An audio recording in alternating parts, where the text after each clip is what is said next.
हमेशा खाने वाली चुड़ैल। रात को अचानक राधिका मौसी को किचन से कुछ गिरने की आवाज आई। उन्होंने बाहर निकल के देखा तो किचन में उन्हें कोई सफेद साड़ी में दिखा। वो चीख पड़ी, हे भगवान, आलतू जलाल तू आई बला को टाल तू, आलतू जलाल तू आई बला को टाल तू। राधिका मौसी को चीखते सुनकर श्रवण बाहर आता है भागते हुए। अरे माँ, क्या हुआ? क्या देख लिया? दादी माँ आ गई क्या सपने में? अरे बेटा, रसोड़े में देख तो कौन है? श्रवण रसोड़ी में झांक कर देखता है और उसे कोई नहीं दिखता अंदर। अब रसोड़ी में तो कोई नहीं है माँ। कोई सफेद साड़ी में नहीं है क्या? नहीं माँ, कोई भी नहीं है। चिल्लम चिल्ली की आवाज सुनकर काजल भी वहां आ जाती है। अब क्या हो गया माँ जी? अरे बेटा, रसोड़े में एक चुड़ैल थी सफेद साड़ी में। अरे क्या कर रही थी वो अंदर? अरे बताया नहीं, कल आएगी ना तो पूछ लूंगी। चुड़ैल जी, आपका क्या प्लान है?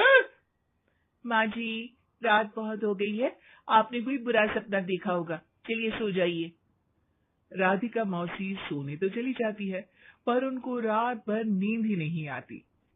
वो कुछ भी उलझुल बातें सोचने लगती है।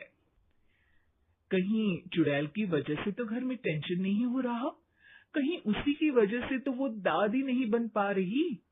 सुबह जब राधिका मौसी रसोड़े में छानबीन करती है तो पाती है कि नींबू का अचार गायब है।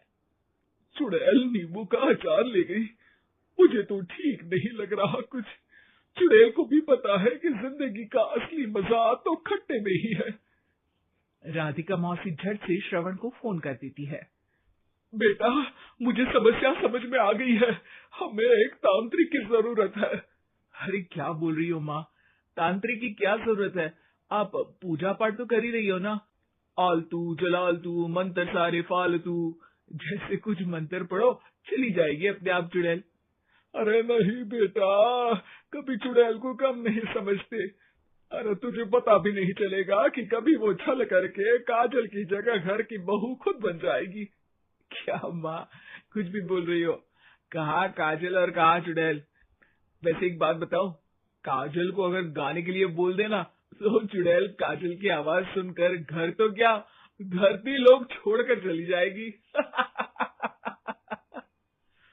तुम ना पढ़े लिखे बच्चे हर चीज को मजाक समझते हो।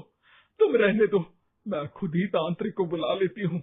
अच्छा सुन, शाम को इमली लेके आना। क्या है कि चटनी खाए बहुत दिन हो गए है ना? नहीं माँ, इमली तांत्रिक से ही मंगवा लो ना, आटा वगैरह भी उसी से पिसवा लेना। देखो मुझे काम करना है। श्रवण रात को कई तरह की सब्जियों के साथ माँ के कहने पे चटनी के लिए इमली भी ले आया था, लेकिन राधिका मौसी के दिमाग में अलग ही फिल्म चल रही थी। उन्हें अब सिर्फ शक ही नहीं यकीन होने लगा था कि शायद चुड़ैल ने श्रवण पर अपना जाल बिछा दिया था, जिस वजह से श्रवण उनकी बात ही नहीं मान रहा था। पर कोई नहीं, आने वाली रात में राधिका मौसी खुद तैयार हो गई चुड़ैल को पकड़ने के लिए। रुद्राक्ष की माला, तुलसी का पत्ता, हनुमान चालीसा सब हाथ के पास ही था, बस चुड़ैल का इंतजार था। और जैसा राधिका मौसी ने सोचा था वैसा ही हुआ। वो चुड़ैल उस रात भी आई, पर वो राधिका मौसी से तेज निकली और राधिका मौसी के उससे पकड़ने के पहले ही वो भाग खड़ी हुई। जरूर बहू पे साया है उस चुड़ैल का, तभी तो श्रवण के कमरे में गई है। और अगली सुबह राधिका मौसी पिछली रात हुए हमले में किन चीजों का नुकसान हुआ उसका हिसाब लगा रही थी। उनके खेमे से एक आम के अचार की शीशी भी गायब हो चुकी थी, और वो इमली भी जो कल श्रवण लेकर आया था। राधिका मौसी इस बारे में सोच ही रही थी कि श्रवण जल्दी से रसोड़े में आकर दवाइयों की पोटली ढूंढने लगता है। अरे बेटा, क्या हो गया? अब माँ, वो काजल की तबीयत खराब है, बहुत घबराहट हो रही है उसे। हे भगवान, मैंने पहले ही कहा था कि तांत्रिक को बुला लेते हैं, पर नहीं। अब देखो, उस चुड़ैल ने काजल को अपने वश में करना शुरू भी कर दिया है। हालांकि श्रवण भूतों में विश्वास नहीं करता था, पर अब वो भी डर जाता है और राजी हो जाता है एक तांत्रिक को बुलाने के लिए। कुछ ही घंटों में तांत्रिक आ जाते हैं और राधिका मौसी तांत्रिक जी को सब बता देती है। घोर संकट, घनघोर संकट, चुड़ैल को मारू जोर चाकट, ओम भट स्वाहा खटखा के आहा।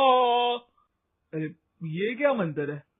मेरे खुद के ओरिजिनल मंत्र है, कल रात को ही लिखे हैं, अच्छे लगे तो दाद चाहूंगा। एक और मंत्र सुनो, अर्ज किया है आब्राकडाब्रा, दिल्ली बम्बई आगरा, चंदा मामा सोवरले सुरन मामू जारा। ये मंत्र है? अरे कोई 40 वाली सा पढ़ो ना। वक्त कम है, 40 नहीं पड़ेंगे, 20-25 में काम चलाना पड़ेगा। अलग निरंजन जाके लंदन, मुफ्त का मंजान घिस मेरे लंदन। अरे जल्दी करो तांत्रिक जी, जल्दी करो। तांत्रिक अपने उल झलूल मंत्र पढ़ने लगता है। श्रवण को तांत्रिक पे शक होता है। वो अपने एक डॉक्टर दोस्त को कॉल कर देता है ताकि कोई अनहोनी हो तो इमरजेंसी में चीजें मैनेज हो जाए। तांत्रिक धुनी रमाता है, जिसकी वजह से कमरे में काफी धुआं हो जाता है और जिसकी वजह से बहू की घबराहट बढ़ जाती है। अब भागेगी चुड़ैल। हाँ। बहू खांसते हुए धुएं से बचने के लिए बाहर चली जाती है। अरे भाग रही है, भाग रही है। पीछे पीछे श्रवण भी जाता है। बहू एक सोफे पर बैठ जाती है। तभी डॉक्टर दोस्त आ जाते हैं और श्रवण को पानी लाने के लिए कहते हैं। थोड़ी चेकअप के बाद डॉक्टर कहते हैं, मेरे हिसाब से जाप का काम पूरा हो गया है। क्या मतलब? अरे कुछ भी नहीं माँ, कोई चुड़ैल नहीं है, खुशखबरी है, अब दादी बनने वाली है। मगर वो सब अचार के डब्बे। श्रवण दोनों अचार के डब्बे अपनी माँ को दिखाता है, जो कि उनके बिस्तर के नीचे छुपे हुए थे। आपने सही बोला था माँ, वो चुड़ैल काजल ही थी जो खट्टा खा रही थी। हमें कल ही पता चला, पर हमने आपको ये तांत्रिक वाला काम करने दिया ताकि आपको भरोसा हो जाए कि भूत वगैरह कुछ होता ही नहीं। अच्छा अच्छा, ये तो बड़ी खुशी की बात है। पर बेटा मुझे एक झाड़ू तो ला दे। क्यों माँ? ये तांत्रिक का भूत उतारती हूँ मैं। अब तांत्रिक राधा मौसी के डर से घर से भाग निकलता है और राधा मौसी उसके पीछे भागती है। अरे संकट ये घनघोर है, तांत्रिक मुआ चोर है।